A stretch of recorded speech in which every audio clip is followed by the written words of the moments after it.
Going to explain to you exactly what I've brought along with me on my first 3-month cycle touring bike packing trip.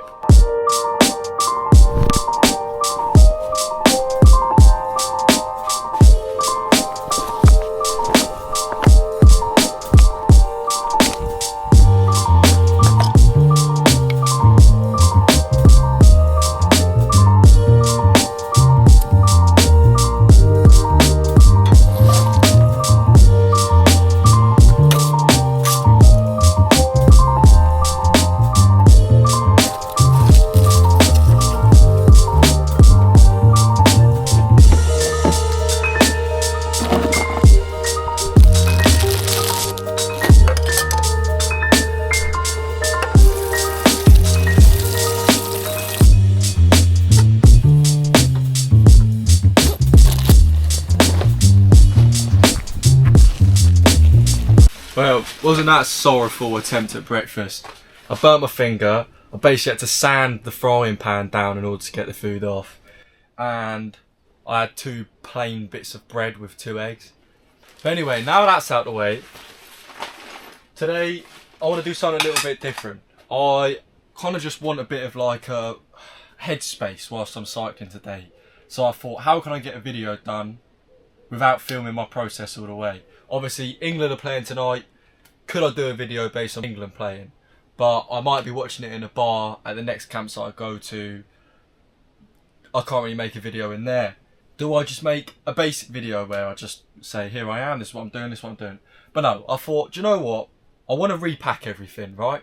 Because I'm having too much stuff on my rucksack, because every time I'm packing up when I'm in a tent, I'm not packing up things properly. So I want to unpack everything, repack it, and whilst I do that, I'm going to explain to you exactly what I've brought along with me. Let's go. Alright, well, first up and probably most importantly, we have the bike. It is a specialised bike with a pannier rack at the back and drop handlebars at the front. I don't know too much about bikes. I got it 4 days before I left, but it does the job. On the bike, we have a tool pack attached to the back and a big D-lock attached to the frame. Alright, and then next up we have the panniers. I have 2 of these. They are fully waterproof, large. How large? I don't know. And they just clip onto the back. These little clips clip onto the back. Once it's full, you just fold it over, clip, clip, bosh. Alright, I've then got a little essentials first aid kit. It's got some plasters, some wipes, wound compress and bandages. One of those things that you want to bring with you, but hopefully I never have to use it. Next up, I have some inner tubes, some spare inner tubes. I have 2 boxes of these. Obviously it's in case I get a puncture, but the toolkit on the back of the bike also has a puncture repair kit, so give or take there's a few punches in the bike before I have any major problems. Alright, and then next up we have bike lights. Obviously they're there for if I'm riding the bike in the dark, which I'm going to try and avoid as much as possible. Alright, next up we have clothes. Again, pretty self-explanatory. The only thing I would suggest is pack way less than you think you need. I've got 2 shorts, 2 t-shirts, 7 pants, 7 socks, and they all roll up into a little pile like this. Along with the clothes, I've got a nice little bucket hat and also a pair of sunglasses in case it gets really sunny, or for some reason I end up at Glastonbury. Oh wait, that's already happened, hasn't it? The last bit of clothing, actually, I completely forgot about it, is a waterproof jacket and waterproof trousers. It's rained quite a bit so far already on this trip, so these have come in very clutch. Alongside the waterproof jackets, I've also got a waterproof cover for the bags at the back. If you've watched any of my previously videos, you've definitely seen this. It protects my sleeping bag, it protects my tent, and also it's pretty bright, so when it's raining, cars are definitely going to see me. Okay, so next up I have a travel towel.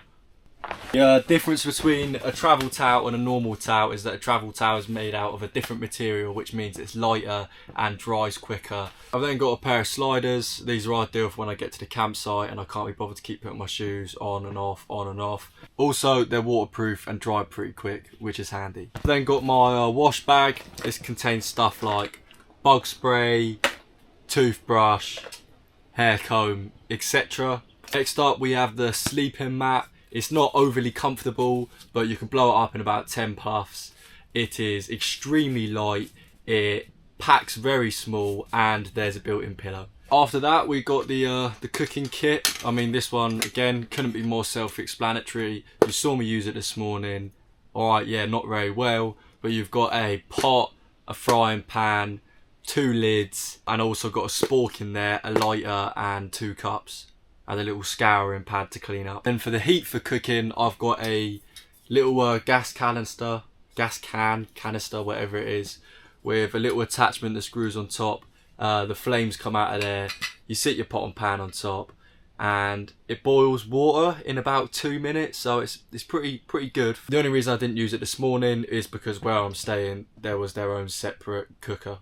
Alright, and then after that we got bog roll and nice little shovel. That's for if like you want to dig holes on the beach, and then you use the bog roll to wipe the sand out your eyes.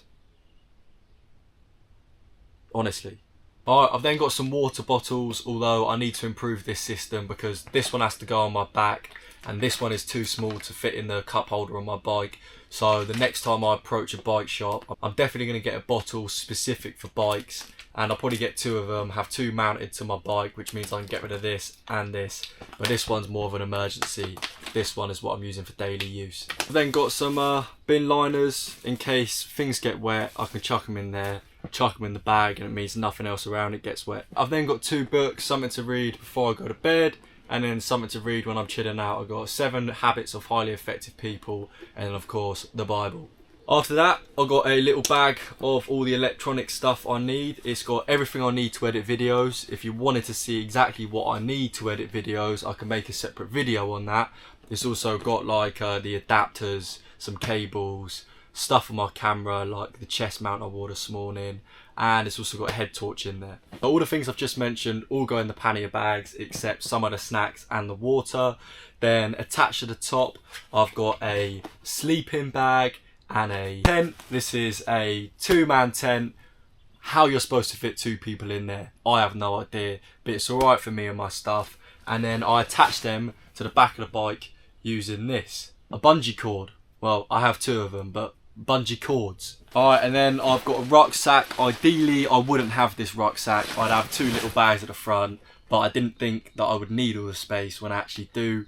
Again, similar to what I said about the bottles, if I ever approach a bike shop and they sell the panniers, doesn't matter how much they cost, I'm going to get some, because carrying this on your back definitely hurts, especially after about 30, 40, 50 kilometers of cycling. Alright, okay, and then that brings me to the final thing. This is a nice little waterproof bag which clips onto the front of the bike. I believe that is everything. Sorry, it's not one of my usual videos. As I said, I do just want to cycle, have a bit of peace of mind.